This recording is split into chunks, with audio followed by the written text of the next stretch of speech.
Guys, welcome back. Today we're gonna talk about Kwikset Uptown. This is Gen 3 Smartkey. I'm doing this for my Reddit brown belt, but we're gonna go a little more in depth into this lock than just a pick and gut. For anybody who doesn't know the concept behind these, they're designed to be home rekeyed without uh, having to call a locksmith or somebody who knows how to rekey locks. The way these work is they come with a key and they come with a rekey tool. You put your key in and you turn it 90 degrees. You insert this tool into the slot of the core, and then you remove your original key. You put in your new key, turn it back to center, and your lock is rekeyed. The old key will not work anymore. So let's say you're a purveyor of fine antiquities and you and your roommate get into a fight and they move out. You need to change your lock. It's that simple. So we're going to pick this and we're going to take it apart and look at how they work. So what I've done here is I've taken 15 thousandths pick from, I think it was a Sparrow's SS Dev kit. Pop the tip off, ground it down to about, I think it's 11 thousandths, give or take, somewhere in there. Let's see. It's, I think it's about 11 thousandths at the tip. Yeah, about 11 to 13, up and down the shaft. Excuse me.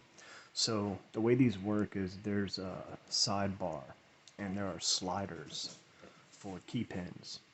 So what we're going to do is we're going to go in to a slot. They've put a drill protection bearing on either side of the core, and there's a slot right behind it you can get a shim into to pick, to put tension on that sidebar so that you're binding up the sliders inside the lock. You'll know when you're in that slot and on the sidebar because your first key will start to bind, and then your second key pin, third,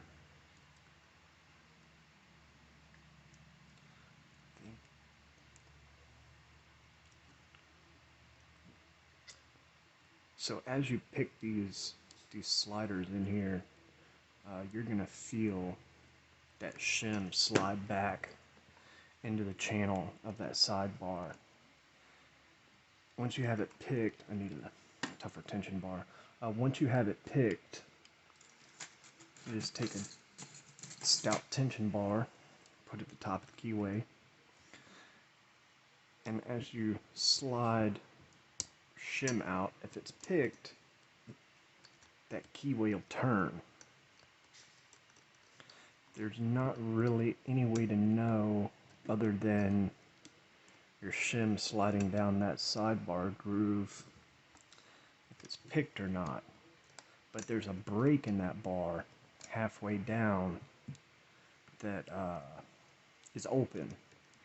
And because of the way, at least this is my experience with these, because of the way you have to form the tip, see if I can get it, the way you have to form the tip of the shim to get it to go behind the sidebar, or behind the core face, the plug face, into that sidebar channel and up at an angle so that it rides along the top of the sidebar.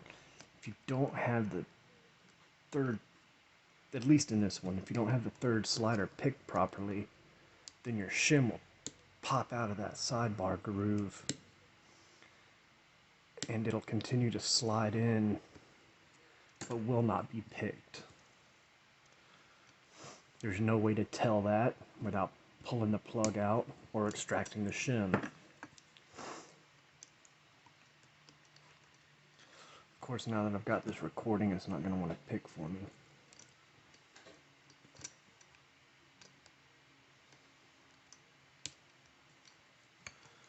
Let's see if we can get this time.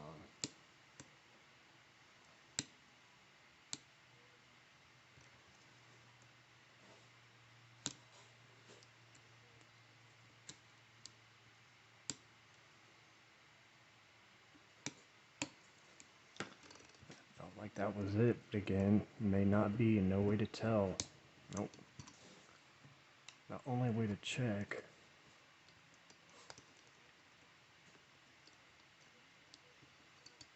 is to pull your shim, and if it's not, you just start it over.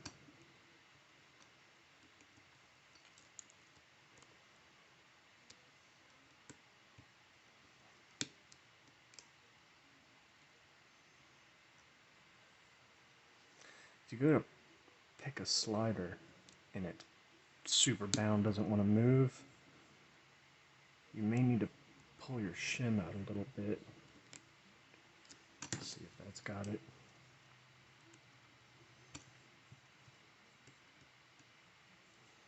All right,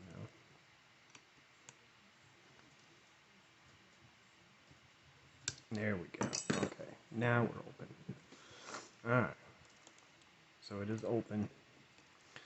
Now we're going to gut this, and we're going to take a look at how these work.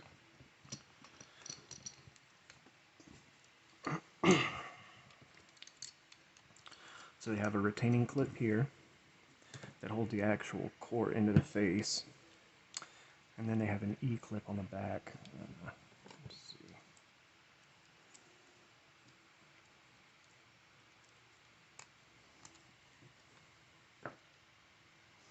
And then there's a spacer. So the way these work, is this the right one? Yeah. So the way these work, they have a slide bar carriage. Let me zoom in here if I can.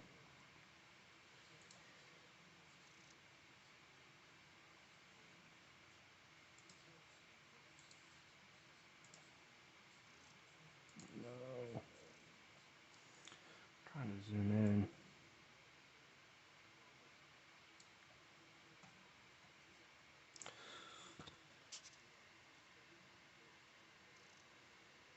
So they have this carriage on them, and under this carriage, flip this over, under this carriage are little sidebars, or sliders, I'm sorry, that line up with this groove. This groove aligns with these notches.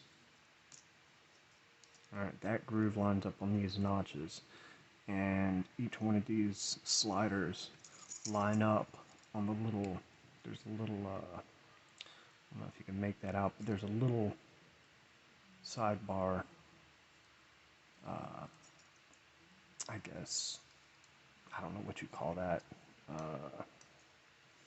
catch, I guess. Anyway, so the way these operate, let me go ahead and pull these out of here just to show that there are clearly 5 sliders in here.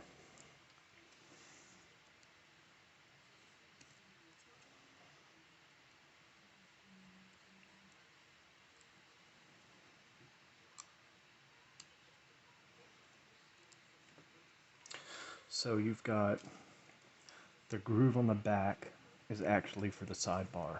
This groove right here is actually what the sidebar sits in. These are your teeth that grab onto the catches on the pins, and on the back of these are the false gates. So you have false gates here. I don't know how well that's showing up. Not very well at all. So you have false gates. I guess you can kind of see that, kind of make that out. There are false gates here, and then there's a groove that catches the inside rail on the core. So let me get these back in here.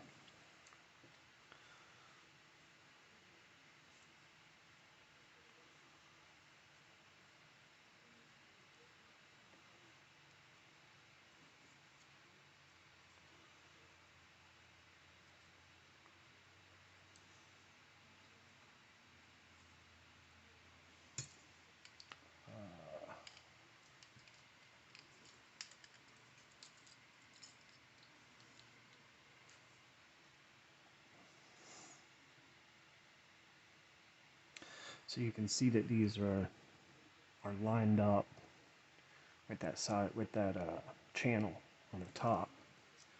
So when a key is in here, and these are in this position, the spring back here sets on the back side of the core. And when this is in a closed position, the key dictates where those catches set. So when you remove the key, the sidebar locks. When you insert the key, the sidebar retracts. So the way these function is, oh, that spring's crooked. So the way these function is when you turn this 90 degrees, what you're doing is you're freeing up the sidebar. All right, and you're putting it in a position that when you insert this Smartkey tool, Okay, so some technical difficulties here. Apparently I lost the last couple minutes of the recording, so I'm going to rehash the end of this real quick. I don't remember exactly where I was, but basically this tool presses this carriage to the back of the housing, allowing you to remove the key because the pins are in between. When you put the new key in and you turn it back to center, it releases this sidebar and realigns those pins to the new key so that they're all lined up top, which will allow the new key to work in the lock, and the old key no longer will function. It's an interesting concept, though it does have flaws. Gen 1 and 2 have different sidebars that make them easier to bypass. But that's it for this video. Thank you for watching. Until next time, stay safe and pick legal.